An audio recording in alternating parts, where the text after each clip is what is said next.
తమిళ cinema ఇండస్ట్రీలో తనకంటూ మంచి గుర్తింపును సంపాదించుకున్న నటుడు రజనీకాంత్. ఆయన తన సినిమాలతో ప్రేక్షకుల్లో మంచి ఫాలోయింగ్ సంపాదించుకున్నారు. దాంతో పాటుగా ప్రేక్షకుల్లో తనకంటూ ప్రత్యేకమైన ఇమేజ్ ను ఏర్పాటు చేసుకున్నారు.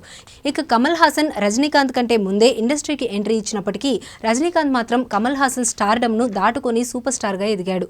ఇప్పుడు ఈ ఇద్దరు సూపర్ స్టార్స్ మధ్య పోటీ మొదలైంది. ఇంతకీ ఏంటా పోటీ? రజనీకాంత్, కమల్ హాసన్ ఎవరికి వారే స్పెషల్. ఈ ఏజ్ లో కూడా వీళ్ళ సినిమాలు బాక్సాఫీస్ దగ్గర పోటీకి సిద్ధమవుతున్నట్లుగా తెలుస్తోంది. ఇక ఇండియన్ 2 సినిమాకి సంబంధించిన అఫీషియల్ డేట్ అనేది ఇంకా రానప్పటికీ లోకేష్ కనగరాజ్ రజనీకాంత్ కాంబినేషన్ లో వస్తున్న సినిమా డేట్ కూడా ఇంకా రిలీజ్ అయితే చేయలేదు. అయితే ఈ రెండు సినిమాల మీద ప్రేక్షకుల్లో మంచి అంచనాలు అయితే ఉన్నాయి. మరి సీనియర్ హీరోలైన రజనీకాంత్, కమల్ హాసన్ ఇంతకు ముందు కూడా సినిమాలతో చాలా సార్లు పోటీ పడ్డారు. మరి ఈసారి కూడా ఈ సినిమాలతో పోటీ పడే అవకాశాలైతే ఉన్నాయి అంటూ సినిమా యూనిట్ నుంచి ఒక సమాచారం అయితే వస్తుంది.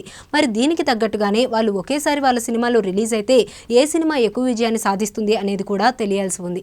ఇక వీళ్ళ సినిమాలు ఇండివిజువల్గా రిలీజ్ అయినా ఎవరి సినిమాలు ఎంత కలెక్ట్ చేస్తాయి అనేది కూడా చాలా స్పష్టంగా తెలియాల్సిన అవసరం అయితే ఉంది. ఎందుకంటే ఈ సీనియర్ హీరోలు ఈ ఏజ్లో కూడా తమకంటూ ప్రత్యేకతను సంపాదించుకోవడానికి చాలా కష్టపడుతున్నారు. మరి వీళ్ళిద్దరిలో ఇప్పుడు ఎవరు డామినేట్ చేసుకుంటారు? ఇప్పటికే కమల్ హాసన్ విక్రమ్ సినిమాలో సూపర్ డూపర్ హిట్ కొడితే రజనీకాంత్ జైలర్తో కూడా దాదాపు 300 కోట్ల వరకు కలెక్షన్స్ రాబట్టారు. మరి ఈ బాక్స్ ఆఫీస్ పోర్లో ఈసారి విజయం సాధించేది ఎవరు అనే దాని మీదనే ఇప్పుడు సర్వత్రా ఆసక్తి అయితే నెలకొంది.